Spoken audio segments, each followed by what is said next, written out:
I am 78 years old. If you look at the statistics, I am in the final chapter, and nearly every time I meet someone new or catch up with an old acquaintance at the grocery store, they ask me the same thing. It is usually whispered, with a look of pity in their eyes. They ask, "Arthur, don't you want a partner? Arthur, isn't the house too big for just one person? Wouldn't it be nice to have someone to share your morning coffee with?" I understand why they ask.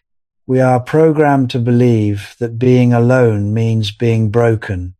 We are told that the ultimate goal of the human experience is to be part of a pair. So, 5 years ago, when I was 73, I listened to them. I opened my door. I let someone in. And I am going to tell you the truth that nobody wants to admit at dinner parties. I have never been more exhausted, more anxious, and more spiritually drained than I was when I was in a relationship. Let me back up a bit. My wife, Eleanor, passed away when I was 68.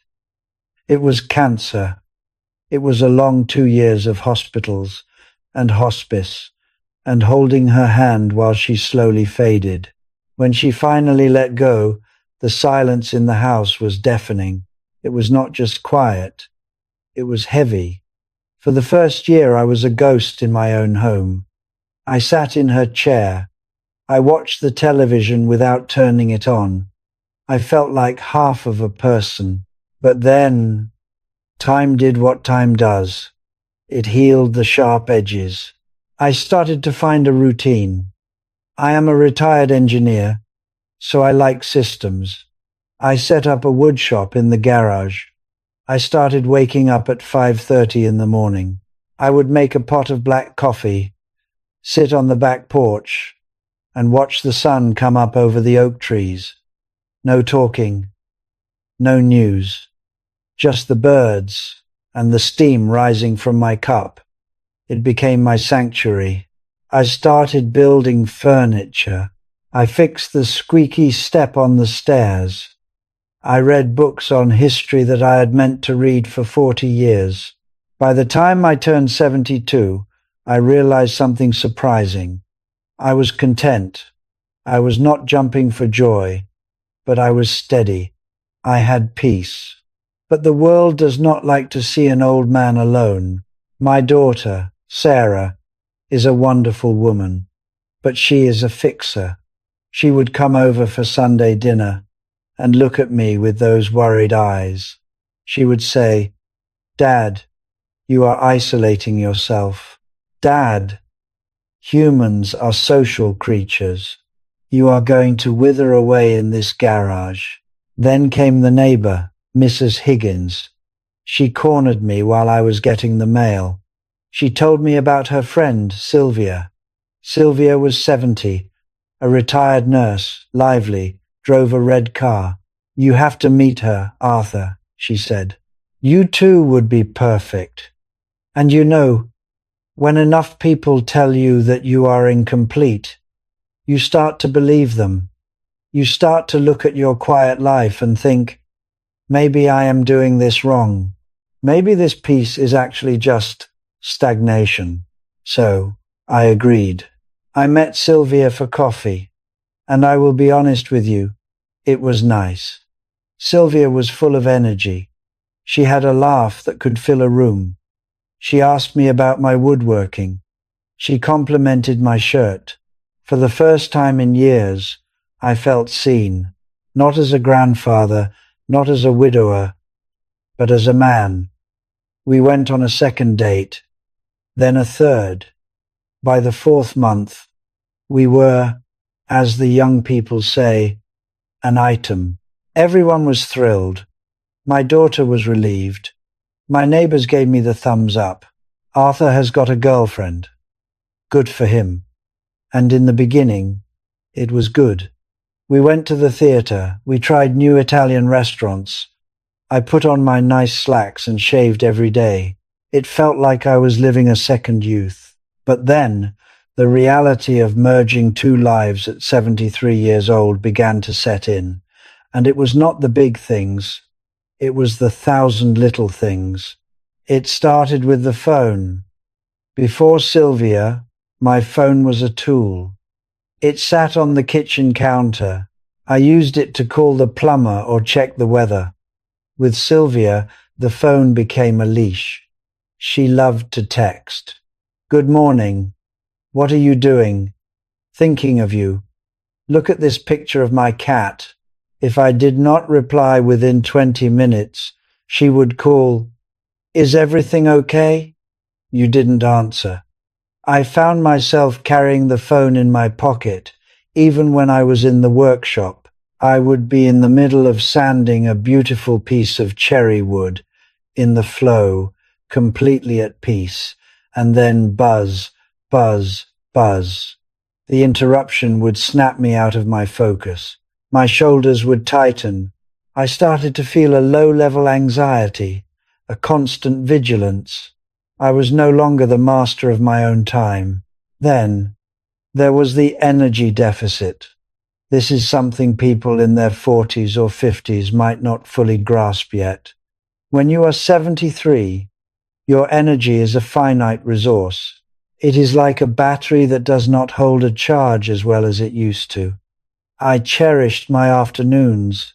After lunch, I liked to sit in my chair, read a chapter of a book, and maybe close my eyes for 20 minutes. It was how I reset. Sylvia did not operate that way. She had a nervous energy. She wanted to go to the outlet mall on Tuesdays. She wanted to drive an hour to see a botanical garden on Thursdays. She wanted to host dinner parties on Saturdays. I would come home from these excursions completely depleted. My knees would ache.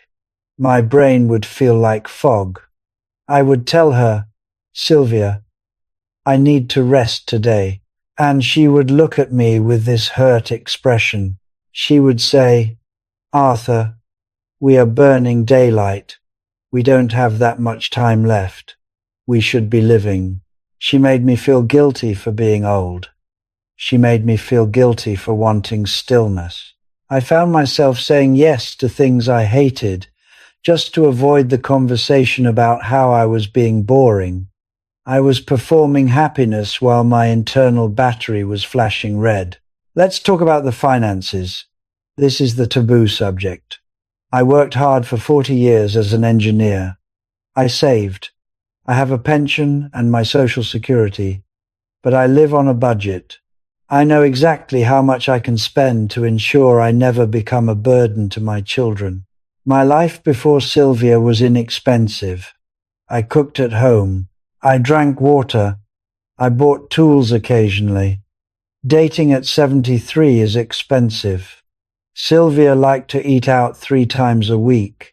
$50 here, $80 there. She liked the theater.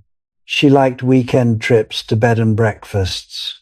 $150 a night, plus gas, plus meals.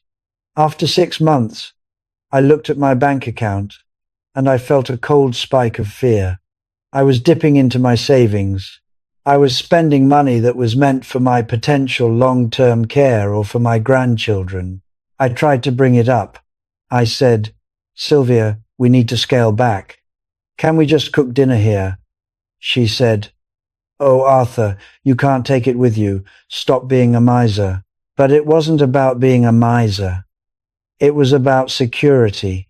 It was about the fact that I cannot go out and get another job at 73. This money is all there is. I lay awake at night doing mental math, calculating inflation, worrying about the cost of a new roof. The peace I had built was being eaten away by financial anxiety. The breaking point came 8 months into the relationship. It was July. Sylvia had decided we needed to redecorate my living room. She said my leather armchair, the one I had sat in for 15 years, the one that molded perfectly to my back, was an eyesore. She bought throw pillows. She moved my books. She put scented candles on every surface. My house started to smell like vanilla and lavender. It didn't smell like wood and old paper anymore. It didn't smell like me. One Saturday morning, I walked into the kitchen to make my coffee. It was 6 in the morning. Usually, this is my sacred time, but Sylvia had stayed over. She was already up, clattering dishes, playing the news on the radio at full volume. She started talking to me about her niece's wedding before I had even taken a sip of coffee. She was talking about flights and hotels and what color tie I should wear. I stood there, holding my mug, and I looked around my kitchen, and I felt like a stranger. I felt crowded. I felt suffocated. I realized that in my effort not to be lonely, I had completely abandoned myself. I was living someone else's life, on someone else's schedule, spending money I wasn't comfortable spending, to please a woman who didn't actually like who I was. She liked the idea of me. She liked having a companion, but she didn't like my silence. She didn't respect my need for solitude. I ended it 2 days later. It was not easy. There were tears. She told me I was making a mistake. She told me I was going to die alone and bitter. My daughter was disappointed. She said, "Dad, she was trying so hard." But the moment Sylvia drove out of my driveway for the last time, I walked back into my house. I turned off the radio, and I sat in my old leather chair, and the silence washed over me like a warm bath. It was the most beautiful feeling I have ever experienced. That was 5 years ago. I am 78 now. I have not been on a date since, and I have no intention of ever doing it again. And I want to tell you what I have learned, because if you are 60 or 65 or 70, people are lying to you about what happiness looks like.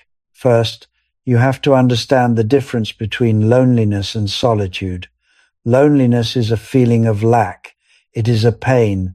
Solitude is a state of being. It is a glory.